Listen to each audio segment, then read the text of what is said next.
Hi, I'm Joanna Odabashian, And I'm Bryan Martin. and we're real estate planners. And what a real estate planner is that we help people like you with different aspects of your real property. Everything from downsizing, Upsizing. decluttering, moving into senior living options, Planning a move. all kinds of things.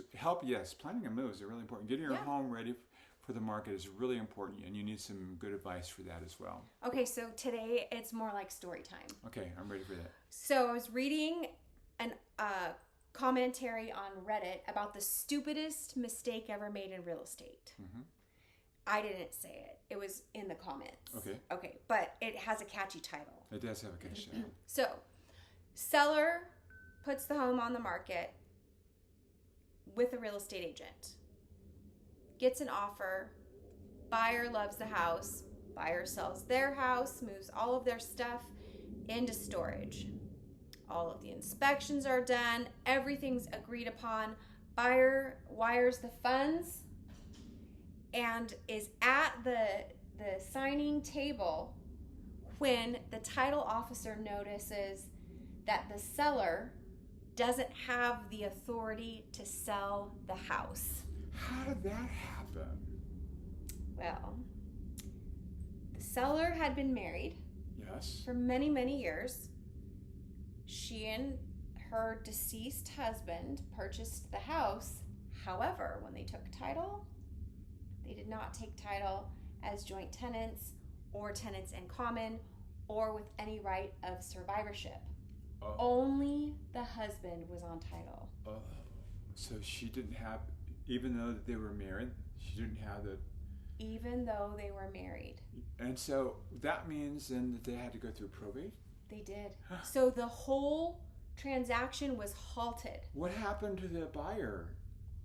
The buyer had to figure out plan B because probate can take up to 2 years, and there was probably going to be some other lawsuit stuff involved in this one.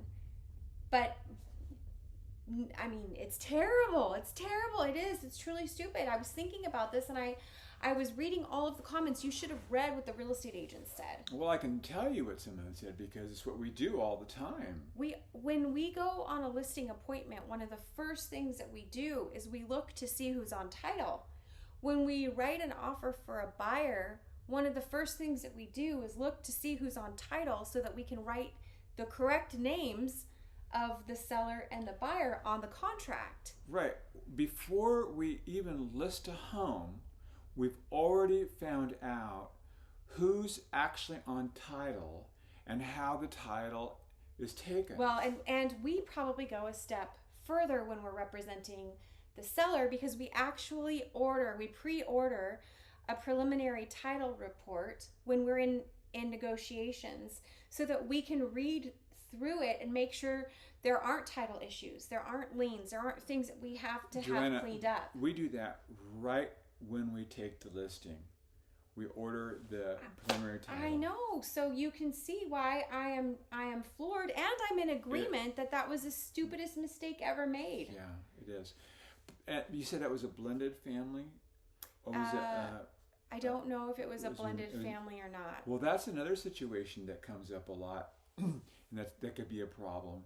Is if you have been married before, and the property that you settled with in your divorce settlement has never been put into the correct title or changed, that could be a huge problem also. Could be a huge problem too. It makes me think of that transaction that a friend of ours at work was telling us about, the boyfriend and the girlfriend. Yeah, boyfriend and girlfriend, yeah. Long time boyfriend and girlfriend had been together for years, and they had everything really well planned out that they thought.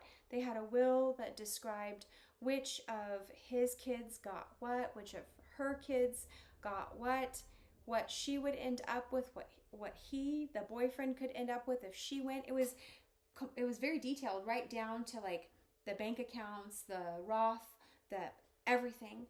But they just had bad information. They didn't realize that just having that in a will wasn't enough. So when he passed away, she thought, oh, good, I'm glad I have all of these documents. I even have some people as beneficiaries on bank accounts and whatnot. And guess what? The whole thing had to be probated.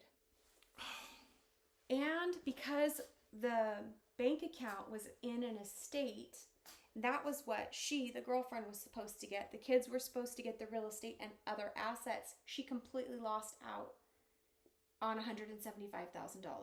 Oh my gosh. Yeah. There's a lesson here, and that is A little planning goes a long way. a little planning goes a long way. Yeah. And you want to make sure that you're working with competent individuals. And like us, we are not attorneys.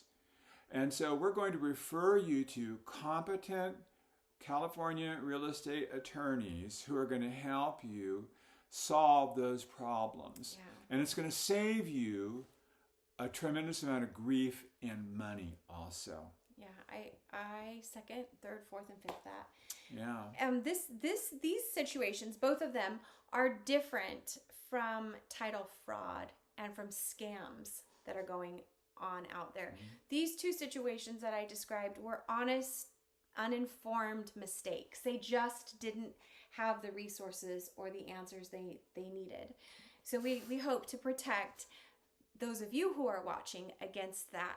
But there are title fraud and title scammers out there. Mm-hmm. And an example of that would be if you see a property being offered online for sale that's vacant and the price is just too good to be true, and the fraudulent seller can only meet you on WhatsApp or online, and isn't providing very detailed information, then that might be a red flag to you that you need to reach out to a realtor like us or to a local title or escrow office to see who really owns that home and if they have the power to sell it or not. Yeah. We have some pretty scary stories that we could share with you. We'll have to do it another time. We can do that another time, but you know something that's really cool? Mm-hmm. Fresno County has a system, and as a homeowner, you can go in and you can register your information, and they'll do a title search, and they'll notify you if anything on your account changes. That's a really great service. Yeah, I thought that it was too. In fact, I think it just came out at the beginning of the year, and so it's something that I think you ought to take a look at, just so that in the event that your home is vacant and you're an out-of-state seller, you're being notified in time, not when it's too late. Yes. Out-of-state sellers, beware. There are people who are wanting to take advantage of you. And I think out-of-state sellers is not accurate. I think it would be out-of-state homeowners with vacant homes. Yeah. I would. I understand the differentiation. Yes. Yeah, but just so you know, because you might not intend to be a seller, but you could be the owner of a vacant home, and somebody could come in and try to sell that. Yeah, that's happened before. It has happened. Even in our office. Yeah, and title insurance policies can help when you're in the fight for it. But if you take some proactive measures before that happens, it'll save a lot of time, money, and grief. You should get together with us sometime and have a cup of coffee, and we can tell you some more stories. We'd love it. And we'd love to hear your story and how we can help your unique situation, because it's what we're good at. We're good problem solvers, and we're good at helping people get homes sold on their time. Yeah. I'm Bryan Martin. I'm Joanna Odabashian. And we're real estate planners, and we love to help people like you. And we hope we get a chance soon.